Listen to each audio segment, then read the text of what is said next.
Hey guys, it's Nick from Long Island Wargaming, and I'm bringing this video on our Skaven special characters.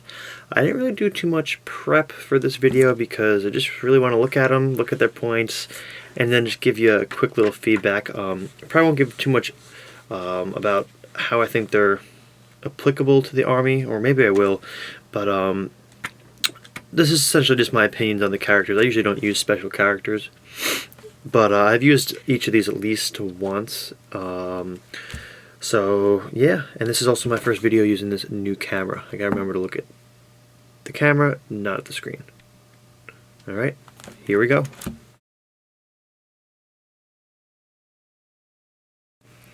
Alright, so first up is Ikit Claw. He's the level 3 wizard for, I guess, Clan Scree, whatever. I never pronounce it correct. Weapon skill 5, which is cool for an engineer. Strength 5, which is cool. Toughness 4, 3 wounds because he's a lord. Initiative 3, 2 attacks. Leadership 7. Now leadership 7 is awesome. And then you can switch out one of his spells for Warp Lightning, which is cool. But I mean, he's only level 3, so I'd rather get a Grey Seer at level 4, and I think all the special characters that aren't Grey Seers are level 3 because they're a little bit better than heroes, but they're not as good as a Grey Seer or Thanquol. But what else do you get with him? You get your Iron Frame, which is essentially magic armor. You have your 3-up armor and your 5-up ward save, and then it also comes with that Warp Fire Thrower that you can only use once. You can re-roll the artillery dice, which is cool, but that's great, but I don't think that's really worth the price that you pay for him, and I'll go over that in a second. You also have Storm Demon, which is his weapon, which is pretty cool. It's a magic halberd that ignores armor save. And then this is it also has a bound spell, level 5, and if successfully cast, the Demon Blast a magic missiles with 24 inches, strength 5 that causes an artillery dice worth of hits. If you cause a misfire, no shots are fired, but instead roll on the mishap. So you can actually mishap with the bound spell. And then there's a little misfire chart where you can get additional power dice, or you could take a hit, or he just can't do anything for the rest of the turn, so you might want to do this last.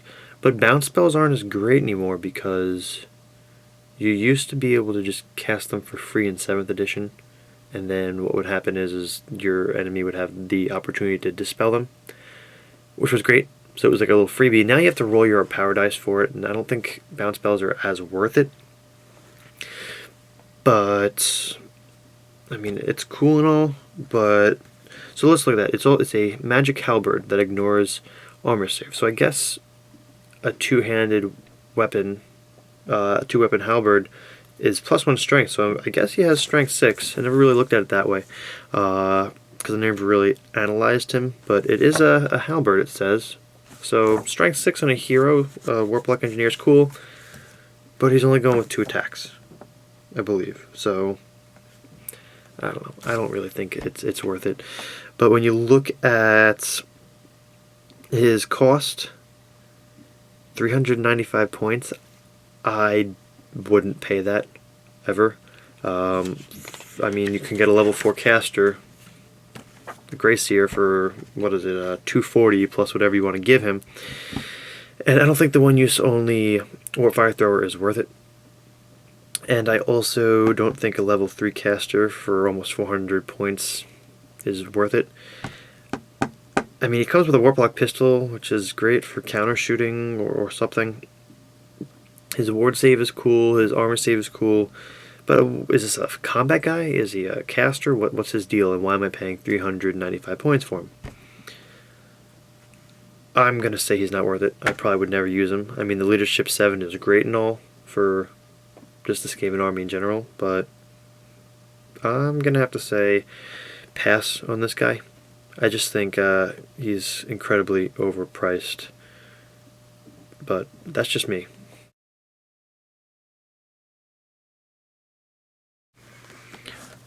Alright, so Throt the Unclean, I think, is pretty cool.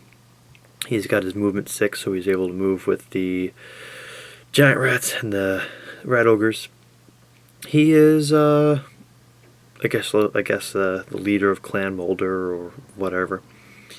But weapon skill 4, strength 4, toughness 4, 3 wounds. He is a lord. Initiative 6, which is pretty awesome. 4 attacks plus an extra special attack, and then leadership 7. And then he has Scurry Away, Strength in Numbers, Fear, Regen, and Master Controller, which is one of his special rules. He can lead giant rats or red ogres. And in addition, the giant rats or red ogres can use his leadership, even when he's not the general. So if you decide to use him in a huge game, you could have him off on a flank somewhere, and he could help out your Clan Molder units, which is awesome. Ravening Hunger. Essentially, he just can eat your guys, which leads me to believe he's not worth taking in a rat ogre unit, just because you don't want him eating entire rat ogres. I mean, as a 40 point model, I just don't want him eating my rat ogres. So I think the best place he would be is in a giant rat unit. And he's got, for his equipment, magic items. He has a creature killer, which is essentially his 4 attacks are at a killing blow. That essentially is, I guess, a heroic killing blow, because I mean, I haven't checked the FAQ on this one, but it's additionally it works against larger than man-sized creatures, and in parentheses it says ogres, hydras, etc. And each wound caused by it is D3 wounds, multiplied into D3 wounds. So I'm sure the FAQ probably clarifies this a little bit better with 8th edition rules. But I mean, this would be good against, I'm going to say, ogre kingdoms, where you're fighting a bunch of large-sized creatures. If you can get some killing blow on them, that's pretty cool, but it's also D3 wounds, so you can probably get a bunch of hits and wounds in on them.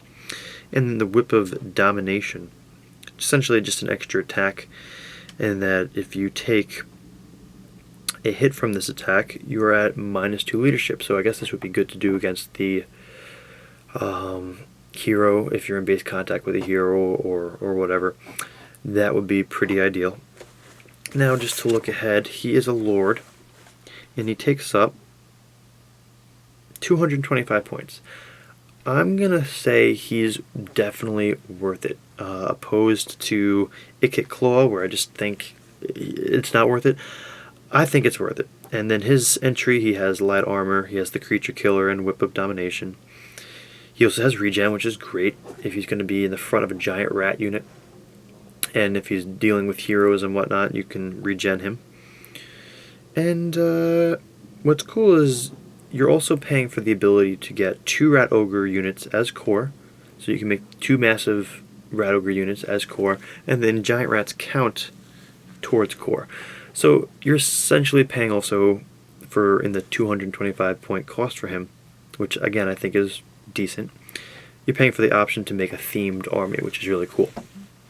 Now, if you are looking to do a themed army with the giant rats and the rat ogres, I would also suggest, definitely get rat ogre giant rat boxes, because you get a bunch of little giant rats, and then you also get a bunch of rat ogres, 2 rat ogres I believe. But if you're into themed armies or using special characters, Throt the Unclean and Lord Skrolk are good choices, because if you decide to get a Plague Monk box when you get your 20 Plague Monks, it also comes with, I don't know, maybe 12 or 16 giant rats, or rat models that you can turn into giant rats.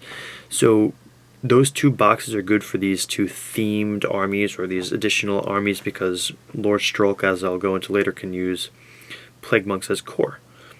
But getting back to Throt the Unclean, for his 225, awesome weapon skill, decent strength, toughness is great, regen, initiative, 4 attacks, leadership 7. I mean, when you're in this general area, or lords I should say, you need that leadership 7, just because you want to be able to get your surrounding units to leadership 10 with strength and numbers. I'm going to say definitely worth it. Whether you're using him as your general or not, depending on how big the game is, he's also good at using his leadership for clan molder units. And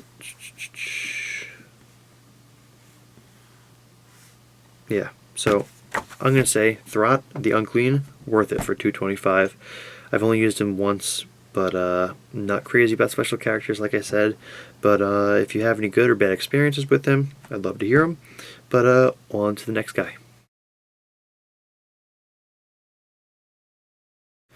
Alright, so now we'll move on to Squeal Gnawtooth. And he is neither a hero or a lord. He's actually like a champion upgrade that you could buy for your giant rats or rat ogres. So he's essentially a champion, I guess. And he is the second hero that goes with Clan Molder, I believe. And this is what you get. He is movement 6, weapon skill 5, strength 4, toughness 4, 2 wounds, so he has 2 wounds like a hero. Initiative 6, which is awesome, and then 2 attacks. Leadership 6 also is good for your giant rats and rat ogres. Now, if you are running a Throt the Unclean themed army, this is another good hero slash champion to run, because he's got good leadership if he's not within range of Throt, but he's just good for buffing your your giant rat or rat ogre unit. Now, he does have Scurry Away, Strength in Numbers, Verminous Valor, and he's a mixed unit, so he can run with the pack. Now, Verminous Bodyguard is a cool little special role he has. And it essentially is any enemy unit in base contact with Squeal. At the start of any combat, must immediately take d6 plus 2, Strength 2 hits, as per shooting. Cool little thing. It functioned almost like the Under Empire banner, which I'm a big fan of. And also, he has special rule Exceptional Pack. Squeal is a packmaster and cannot join units except for giant rats or rat ogres, so I guess that's... I don't know why that's in there, because he's essentially counts as a champion upgrade, so it's not like you buy him as a rare, as a lord or hero point cost.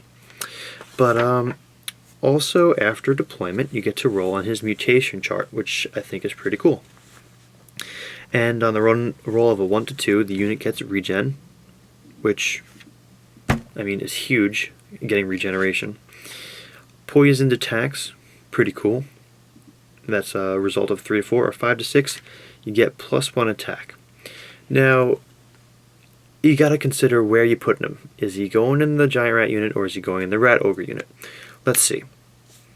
If I was to roll a 1 or 2, of course this would be predetermined where he is before the game starts, but just to say, regenerate is awesome on both.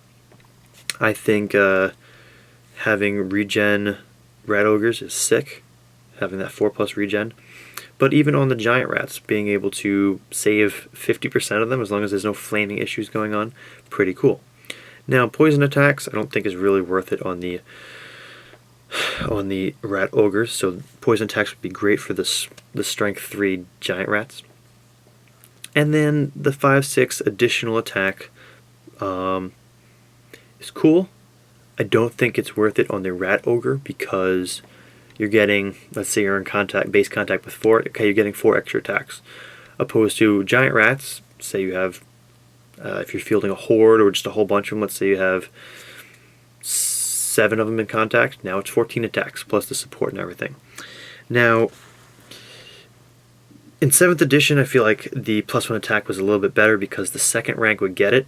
Now, I believe the FAQ says that the Wave of Rats special rule essentially just gives them attack in extra ranks, similar to a spear, but it negates the rule only when being charged or in subsequent rounds of combat, like a spear. So it essentially says it works like spears, but you can use it even if you're charging on the first turn.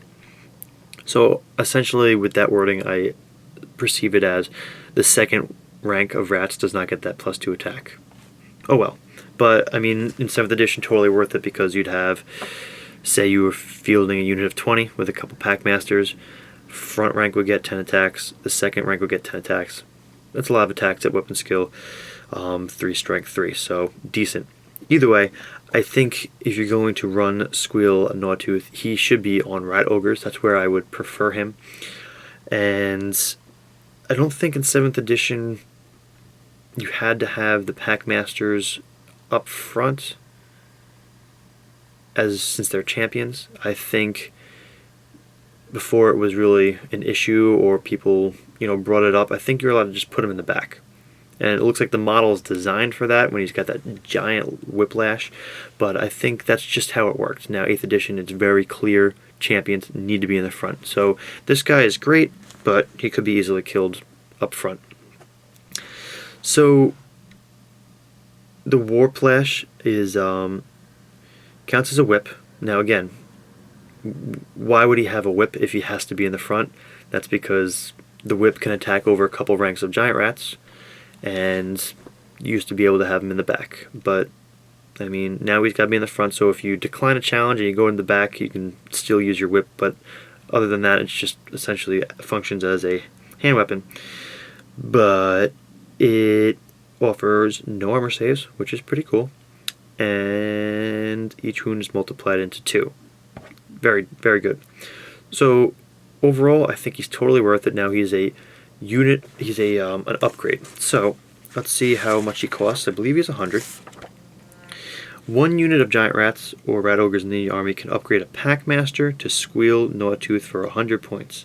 Now it says upgrade a Packmaster, so a Packmaster costs 8, and then to upgrade him for 100 points. That's how I perceive it, and that should be it. If I'm wrong, tell me otherwise, but otherwise he essentially costs 108 points. And not bad for 108 points. It's really what you're giving the unit. So if you're going to run a horde of giant rats, which is pretty, cheap. Sorry, I'm not prepared, but let's just look at it quick. I've got my calculator here.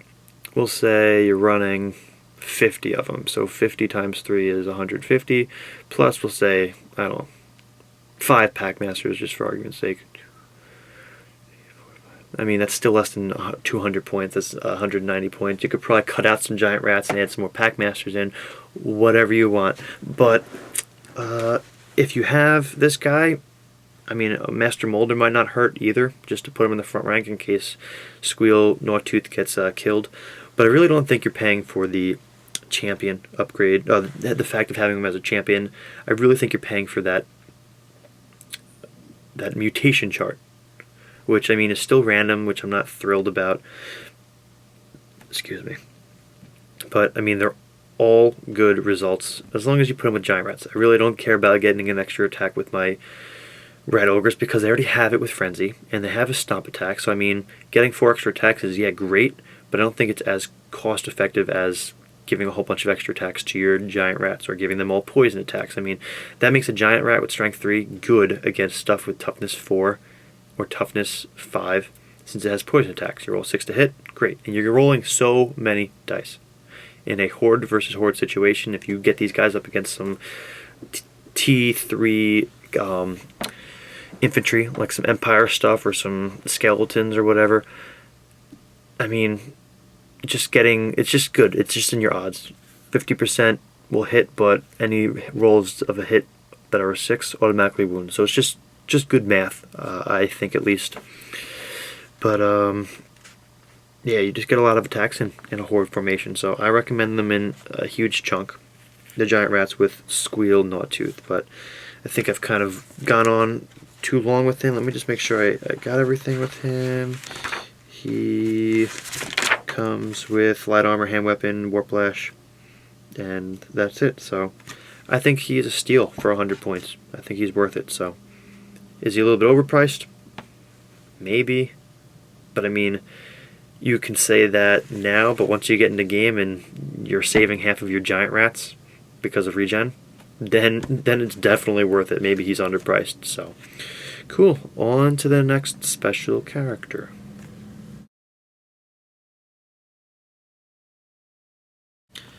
Alright, so on to Queek Headtaker. strictly a combat guy. I think he's pretty cool. You are going to be paying for him 215 points, which isn't bad. You will be getting Weapon Skill 7, Strength 4, Toughness 4, 3 wounds, Initiative 7, which is good if you're fighting any high initiative armies, you can compete, and then a compiled 6 attacks, which is pretty cool, and Leadership 8, which is good. It's the best leadership you can get on a Lord that isn't a Vermin Lord. The Vermin Lord can't be used as your general, which is terrible. It sucks. But that means if you get down to the point where you only have 2 ranks for strength and numbers, you're still leadership 8. But I guess he's a little bit more he survives a little bit better when dealing with leadership spells. But pretty good. So what does he have? He hates dwarves and he hates orcs and goblins, which is pretty cool. I guess you can read his lore on that if you're interested in the backstory. I haven't read it in a very long time, but I'm just assuming, I don't know, dwarves and orcs and goblins are just not his friends. So he does have his trophy heads, which are pretty cool. Essentially, when he issues a challenge, he has to issue or accept challenges. So kind of similar to like Warriors of Chaos, he has to issue challenges and he has to accept challenges, which is great. I mean, Weapon Skill 7, hopefully he's hitting on 4s or at least 3s. Strength 4, not bad, but you also have your Initiative 7, Strength 6 attack. Initiative 7, 6 attack. So hopefully you can do some damage in a challenge if that's what's going to be, where he's going to be at. And then in a challenge, he gets +1 to hit and +1 to wound.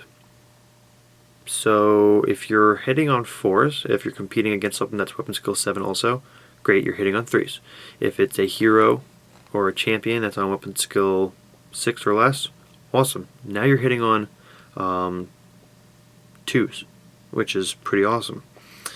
And then to wound, probably wounding on 3s then, which is pretty cool. If you're doing something that's Toughness 3, fighting something that's Toughness 3, then you're dealing with 2s to wound. So he's pretty decent in a challenge, and that's where he's going to be because he has to issue a challenge. And he has to accept a challenge. So, Extreme Distrust is his next special rule. He doesn't fully trust Grayseers and seeks to keep separation between them. So he essentially cannot join a unit that has a Grayseer or a Screaming Bell. So what? Who cares? Alright, magic items. So we have our Dwarf Gouger. These attacks are already represented in his profile, so that's the 6 attacks. No armor saves, which is pretty cool. And then he always wounds dwarves on a 2+. And this is not modified in challenge, but he just always wounds on a 2+. So awesome hero to bring against dwarves. Awesome combat hero. You're going to be out initiative them in combat. I think a Dwarf Lord, I believe, is Weapon Skill 7. So I mean, you're competing with that. But usually if you're fighting a Thane or anything else, you can deal with Weapon Skill 7, not an issue. And then Warp Shard Armor is a 3+ armor, so not bad. And then for each unsuccessful armor save made in close combat, he inflicts a Strength 5 hit to the enemy. So this will only ever happen twice, I guess. And hopefully he's not taking wounds, but if he is in a challenge and he suffers a wound, bam, they're taking a hit back again. So hopefully that can finish off the hero or champion, or at least help take down whatever you're fighting. And I mean, 3+ armor save is pretty good. I'm happy with that. I think that's awesome. He's Toughness 4, so he is very killable. He doesn't have a ward save. So for 215 points, you're getting a lot of damage output, especially in a challenge or hero-on-hero situation. But defensively, only Toughness 4, and he only has a 3+ armor save, so don't let him die. Just don't. but hopefully he's got his bodyguards protecting them, which is something else you're paying for. And I think since he's slightly underpriced. I mean, I would probably pay $250 for him just because the leadership 8, all the attacks, it's worth it. But you can get his bodyguard, which is essentially a storm vermin unit, at plus 4 points per model. So now your storm vermin, which I believe are 7 points, your 7-point storm vermin are now 11 points. And for that 4-point upgrade, you're getting plus 1 weapon skill, plus 1 strength. That's great. I don't think I don't remember the last time I've used them, or maybe I've never used them, but honestly, 11 points for weapon skill 5, strength 5 because of the halberd. I mean, that's competing with, let's say, dwarves, since we're talking about dwarves. Longbeards and ironbreakers and hammers, weapon skill 5. And then now they're strength 5. I mean, I know dwarves are either strength 4 or strength 6 with a great weapon, but I mean, you've got initiative 5, so hopefully in most cases you're striking first. So definitely a decent upgrade. I don't know if he has to be deployed in them. The bodyguard unit can never be joined by a Gracie or pushing the bell, so I don't believe he has to be in the bodyguard unit, but if you're taking him, you're going for a combat army, so you might as well get these upgraded storm vermin and just buy a whole crap load of them. I mean, you need lots of Skaven to get the job done, so get a whole bunch of these guys into combat, and again, 11 points for weapon skill 5, strength 5, initiative 5. I mean, that's awesome. I can't argue with that, but Queek Headtaker I give a thumbs up to. I would recommend using them. And cool, on to the next one.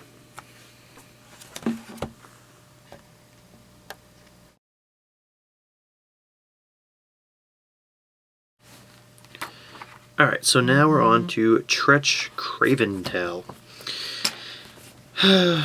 And he is a hero choice for 145 points. He's essentially 100 points more than a chieftain unequipped or anything, so I mean, if you're looking for a hero with leadership, he's not anything special. He's got leadership 6 like a regular chieftain.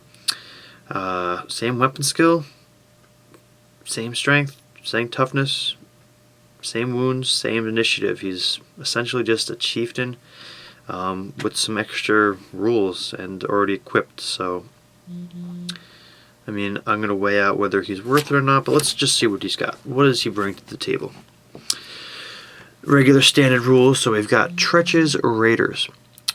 Tretch is an expert at attacking disadvantaged foes, a master at hacking down enemies that aren't looking. When Tretch is in combat, he and any unit of Clanrat or Storm Vermin he joins reroll all failed to hit when attacking in the flank or rear. So he's a very strategic and situational hero, but rerolling missed hits and missed wounds on the flank or rear, cool, awesome. Alright, stay here, I'll get help. He can roll 3d6 and essentially just move to a friendly clan rat or storm vermin unit. That's cool, especially if, you know, there's a unit in trouble or whatever.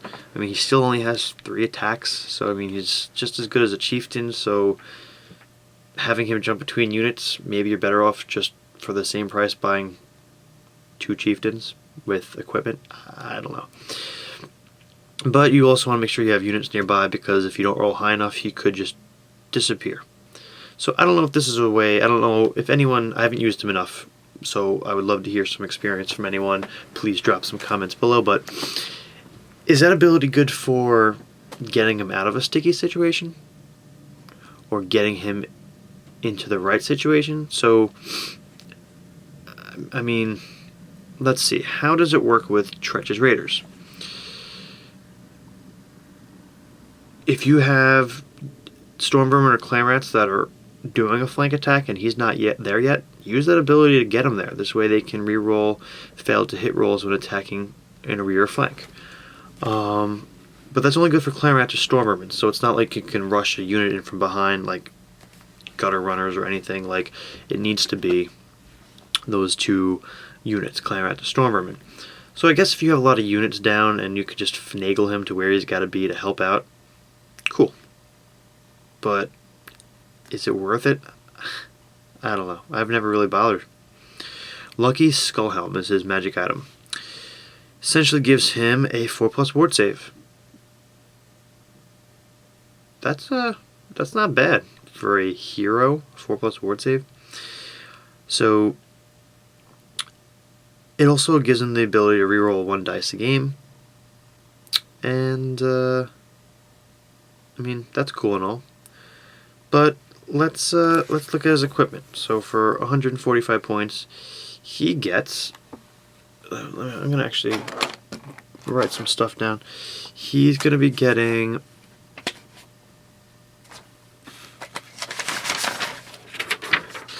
He gets heavy armor, 2 hand weapons, a tail blade, the Lucky Skull Helm, and yeah, for 145 points. I'm going to stop the video quick and do some math. Hold on. Alright, and I'm back after doing some math. I think I've probably readjusted my opinion on him, and I think he's worth the points because you're getting a lot for what you're paying. So a regular chieftain, 45 points, but Tretch is also coming with an extra hand weapon, so that puts him as 4 attack. Comes with the tail blade, which I think that's supposed to be tail weapon. I don't know if that's a misprint, but that's essentially 5 attacks. And then I put a price point of 45 points on the ward save, as if you were to purchase that as an item from the regular book. And then essentially, I know in some books, I don't know if it's the Dwarf Rune I'm thinking of, but I'm going to put a price point of 20 points on the ability to reroll 1 dice. And then for the other 25 points, that brings them to essentially 145 points about. You're getting, for 25 points, the 3d6 move between combats and the reroll on flank and rear. Those are some cool abilities for the points. So, I mean, he's essentially just a souped up hero, so I mean, if your opponent's always cool with using special characters, for 145 points, he's not bad. You're getting a lot out of what you're putting in when you're spending your points. So I'd recommend him, but I mean, it's very situational. His abilities, being able to jump from combat to combat, of course, hopefully you're going to use that reroll dice for his, you know, stay here, I'll get help ability. But I think he's worth it. I would recommend him. I really haven't had much experience with him. I mean, a 4+ ward save is decent too, so I mean, if you're playing a small points value game, but you need a hero to jump around because you don't know who you're going to be playing, what army, what opponent, or what they're going to be bringing, and you need to get him back and forth, it's not a bad bet. Especially if you're going to out-unit your enemy, which you should as Skaven. If you don't know what unit's going to be doing the flanking and what unit's going to be doing the front charge, at least this gives you an opportunity to move them from point A to point B, so you get those re-rolls to hit. Re-roll rolls to hit, yep, when you're on a flank or rear. So I think he's worth it. I do. I would just hate to see him disappear because he rolled crappy from getting to point A to point B. But when do you get to use that ability? When he's in combat, essentially. So, oh no, once per friendly turn at the start of any phase. So I guess any phase you want to move them. I mean, combat's the best phase to go, but if there's 2 units that are one's in front charge, one's on a flank charge, there's no way you can roll badly.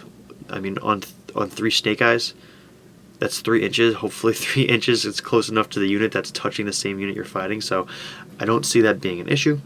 But yeah, I think he's pretty cool. He's worth the points. I mean, yeah, go for it.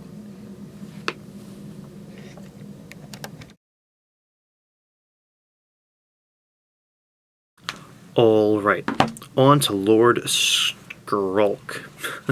It's funny, I've looked at this book a million times, but I've rarely ever pronounced the names aloud. So this is like the first time in a very long time I'm actually saying Skrolk. Lord Skrolk. Whatever. Cool Lord piece. Not quite sure about his pricing. 470 points. For, again, a level 3 caster, because you're not going to get a level 4 caster, because why? He's not a Gracier. But I'm going to have some similar opinions on him, just as I did with Ikit Claw. So, let's look at it. 470 points. It's intense. Now, let's include in that points value the fact that he's going to allow you to take Plague Monks as core. So, you're paying a little bit extra in the hero, but now you just pay the rest of your points in Plague Monks. 7 points a guy. Lots of Plague Monks, please. Just bring lots of them. Very interesting army, having tons of Plague Monks. Toughness 4 Skaven is tough to deal with. Initiative 3 is, alright. But for 470 points, weapon skill 6, which is cool. Strength 4, okay, because he is, a caster and whatnot. But when you look at the Plague Priest, he also has Strength 4, so it's really what you end up equipping him with, the Flail or Great Weapon. But, let's see. Toughness 5, similar to the, the Plague Priest. 3 wounds. Initiative 6, which is pretty awesome. 4 attacks, but he's also frenzied, so you're going to get that extra attack. And Leadership 7, which is awesome. Leadership 7 heroes for Skaven is the way to go, because you want that extra. When you get your +3 strength in numbers, awesome. Leadership 10 across the board. When you have hordes or rank and file blocks of Plague Monks, you should be able to put out a lot of damage, but also with your strength in numbers, and hopefully you're steadfast hopefully you're steadfast. So Leadership 10 with a BSB nearby for reroll, you should be fine. But hopefully you have enough guys down, because you are investing 470 points in a level 3 caster. He has his Aura of Pestilence, which we'll get into. He causes terror. Okay, I mean, that's interesting. I don't understand why. I didn't really read the fluff behind him, but okay. Interesting. So, he can sub out one of his spells for Pestilent Breath, which is, whatever. Aura of Pestilence. Any models in base contact with him get a -1 to hit on their 2 hit rolls. All Clan Pestilent models are immune to this, so he should be in a Plague Monk unit, obviously. Now we've got the Rod of Corruption, which it's a flail, similar to the Censor, Plague Censor. Models hit by the rod must pass a single initiative test, or instantly decay and die. Okay, it's not bad. But most stuff that has multiple wounds that isn't going to survive that right off the bat is usually toughness 4. So let's say you're fighting some ogres, you're hitting on 3s, you're going to be wounding on, let's see, strength 6, should be wounding on 2s. So toughness 4, of half those guys, you'll be able to kill one outright, or half of them outright. Because you're going to hope that they're going to roll a 5, 6, so a little bit less than half of them you're going to kill outright, but that's free wounds. On a model that has 3 wounds, you're going to slain it outright. Now let's say you're dealing with some annoying T3 heroes, like some High Elf stuff, or some Empire guys. Actually, no, Empire has some T4. It's really just elves you're looking at, I guess, or skinks or whatever, but I mean, being able to have that toughness test or slain outright, no saves allowed, no armor save, no ward save, not bad. I mean, that's a cool option, but again, he's a caster, so do you want him in combat? I mean, yeah, he's a Plague Priest, so I mean, he does decent damage. He's going to have 5 attacks, at that awesome strength 6, weapon skill 6, toughness test, die outright. So yeah, that's cool. But he does have an arcane item that's essentially a bound level 6 spell. You're paying so many points for this guy, and especially in 8th edition, you have to roll on these spells. So, on the bound items, I mean. I feel like I would end up either completely never using this ability or just 6 dicing it, because I don't know, do I want to use plague spells or do I want to use his Liber Bon, I'm terrible at pronouncing crap, Bubonicus. The Liber Bubonicus. I guess like the bubonic plague, I don't know, whatever. Anyway, ignore me. But you get to roll a d6 and pick an enemy unit within 24 inches.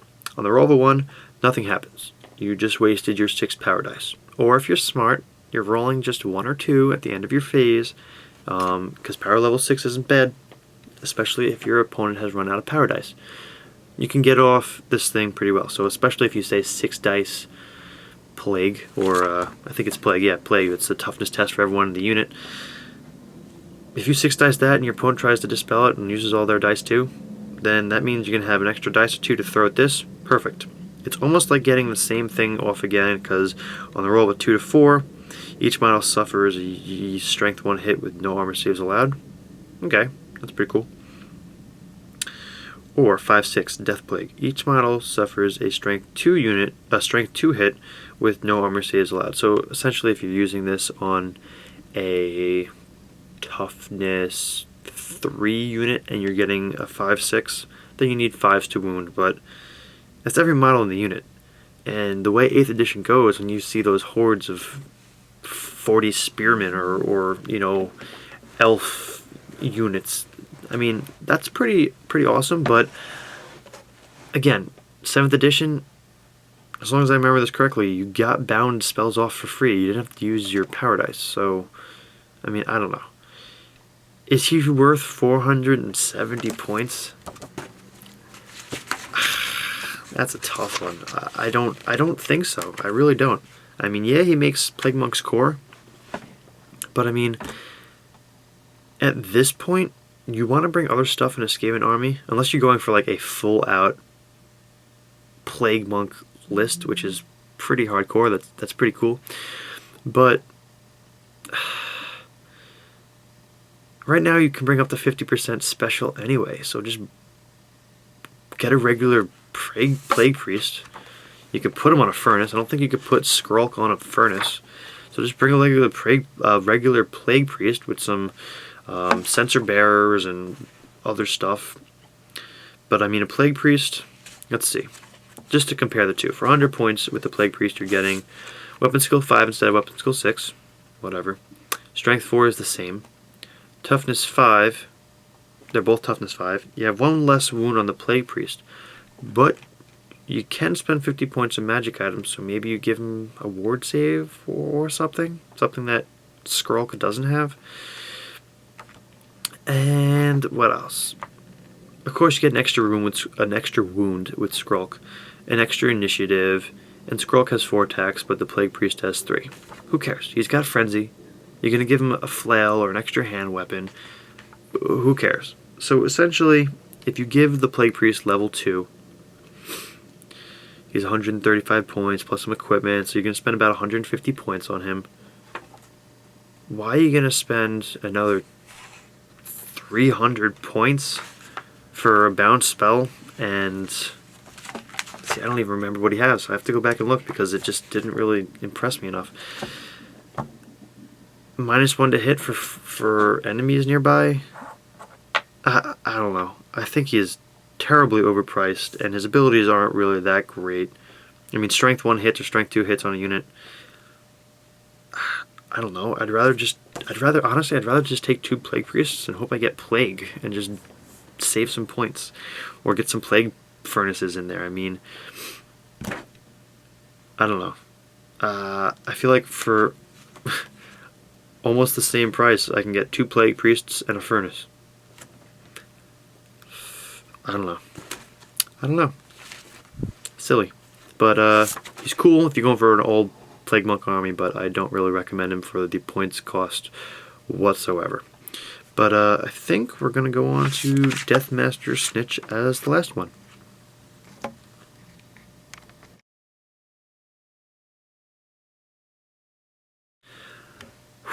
Alright, on to our last special character. Deathmaster Snikch. Deathmaster Snikch. I don't know why, but he just reminds me of a rapper. Like, I feel like every time I hear Deathmaster Snikch, whatever. I don't know. I just feel like, I don't know, I'm gonna hear like a Linkin Park song and they're just gonna be like, oh, featuring Deathmaster Snikch with a remix. I don't know. Sorry, I digress. But that's just I don't know. I'm crazy. But, I don't know, he just sounds like he belongs in the beginning of some techno or rap song, and I don't know. That's it would be a pretty cool DJ name. Deathmaster Snikch. I'm sorry. Alright, let's actually look at this. Alright, so, he is a hero choice for 270 points. I'm going to say he's probably worth it. You're probably getting a lot for what you're paying for. His stat line alone is pretty cool. Weapon skill 8, strength 4, toughness 4, 2 wounds, initiative 10. That's solid. 6 attacks combined with all of his stuff, and leadership 8. He's got his throwing stars, which is nice, his cloak of shadows, his whirl of weeping blades, which is essentially all of his attacks are weeping blades. So, since he has always strike first and weapon skill 8, odds are he's going to be hitting on 3s and rerolling missed hits because his initiative is 10. That's not bad. So let's say most of the time he will get 5 of his 6 attacks through. Awesome. You're going to run into a little bit of a roadblock though with his strength 4 if you're dealing with high toughness armies. I mean, let's say ogres. I keep using ogres, but ogres would be a good match for Deathmaster Snikch because we'll say 5 of his attacks get through, and since he's got strength 4 and their toughness 4, we'll say 3 get through. Now those attacks are armor piercing, so Iron Guts, dead. Strength 4 and armor piercing, that's -2 armor save, no armor save with their heavy armor. And then it's Weeping Blade, so it's D3 multiple wounds. Can't argue with that, that's pretty good. He is a sneaky infiltrator like the Gutter Runner, so he can come on a multiple turn on turn 2 going forward. But I mean, at this point, he's also a scout, so I think the sneaky infiltrator is good and all, but at this point, where you could put scouts down wherever you want, as long as you're within as long as you're away from the enemy 12 inches. I mean, yeah, unless you're looking for the survivability where you want them to survive until turn 2 or 3 and have them show up to do some damage on the back line. But I mean, that's what your Gutter Runners are for. I think he's perfectly fine, you know, doing whatever he's got to do by himself, or if you want with a Gutter Runner team, or you could have him hidden in a unit. But he is a killer, not a leader, so you can't use his leadership 8. Actually, no, you could use his leadership 8, I believe. It's just let me check what assassins say. Just don't think you can make him a general. Killer, not a leader. Units in the Skaven army cannot use the assassin's leadership. He cannot be your general. So you can't use, like, Gunner Runners can't use his leadership, I guess, then. Alright, whatever. But, let me look at his actual entry. Always strike first, like I said. Sneaky infiltrators, scouts, venomous valor, scurry away. Dodge. He's got that 4+ ward save, which is pretty cool. So even if you send him doing his own little thing across the battlefield, he's got a 4+ ward save. You can't argue with that. All of his attacks, all 6 of his attacks are the Weeping Blades, like I went over. And then Cloak of Shadows is interesting. It essentially says he cannot be seen or charged, shot at, or targeted specifically by spells, unless the attacking unit first rolls a d6 result of a 4+. So half the time he might not even get hit, or might not even be able to be charged or whatever. So he's an interesting little roadblock.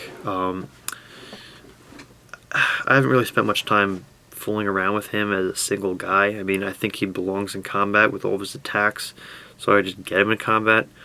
I mean, I could hide him in a unit, but I mean, that depends on how you play your games or what tournaments you go to. I mean, for the most part, me and my buds, we play closed lists, so we don't know if the opponent has assassins or Night Goblin fanatics, let alone a hiding special character. So I mean, I feel like if I was using this guy, I probably wouldn't hide him. I would just have him in the front rank of a unit, just out of respect for my opponent. But yeah, so I mean, if he's getting shot at by, let's say a cannon. Actually, I don't know about a cannon. A cannon would hit him no matter what if you're shooting. I don't know. Maybe that's a bad example. But either way, you have to roll 4+ to target him. So I guess a lot of shooting. I don't know if cannon would apply to this. I would love to see some comments below if a cannon's going to overrun into Deathmaster Snikch, whether they're targeting him or not. Do you still have to roll a 4+? I don't know. Let's say you do. A 4+ to target him. Okay, you fail that. Okay, 4+ ward save. So he's got a 50-50 chance of surviving, which really makes it more of a 75% chance if you're going to weigh out your two saves at 4+. But he's cool. For 270 points, he might be a little bit overpriced, but I still think you get a good deal with his stat line, so I guess I'll recommend him. But in conclusion, though, like I said, I don't really use special characters ever. I feel like there's so many variables in this game to bring somebody that's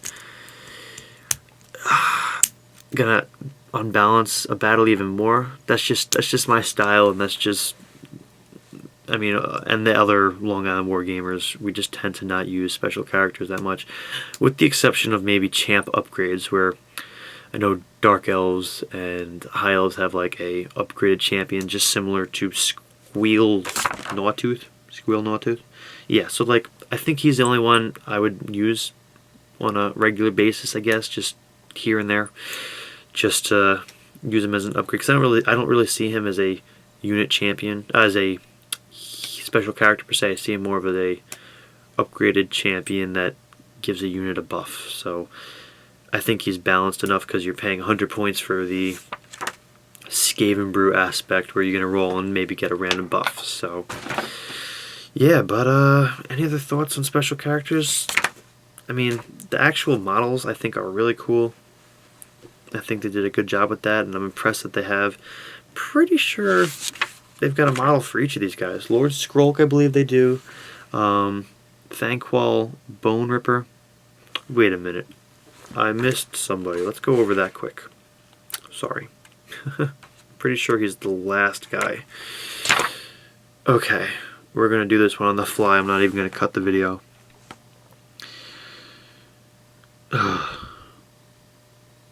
He's cool. Alright, let's look at this quick. His points value is 450 points. Again, a lot of points for a caster, but you're getting a cool little rat ogre machine to go with him.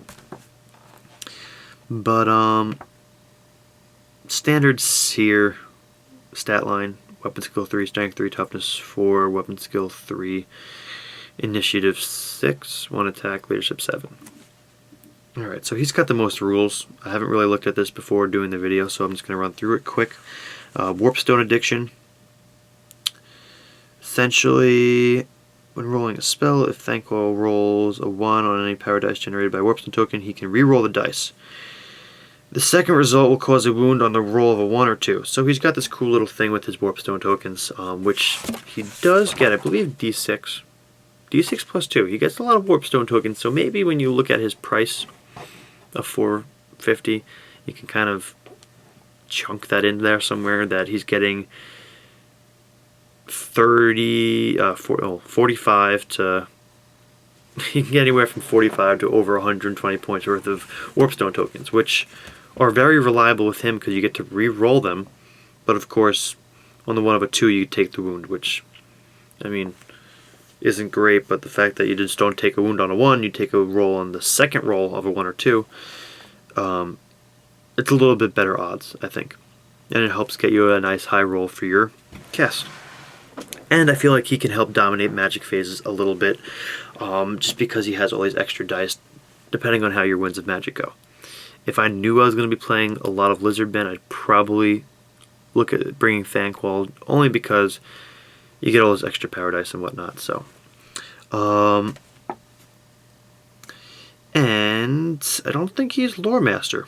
He gets to use, he's a level 4 caster, and he knows spells from Rune and Plague. And then he could do 1 spell for Dread at 13.